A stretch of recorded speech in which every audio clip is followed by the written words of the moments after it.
Hello everybody, I want to show you this video how to take a screenshot with the Samsung Galaxy S10e. So for that we need the power button and the volume down button. And if you press these both buttons for the same time, we will have a screenshot, as you can see.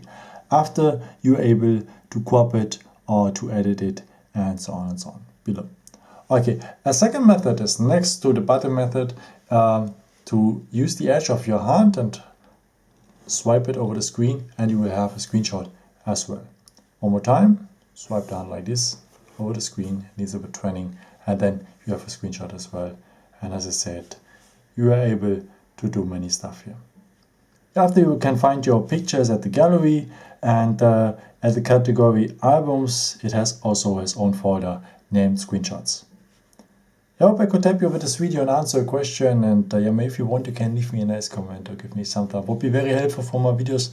Thank you so much for, and I've created some other videos if you're interested in, or may just subscribe me.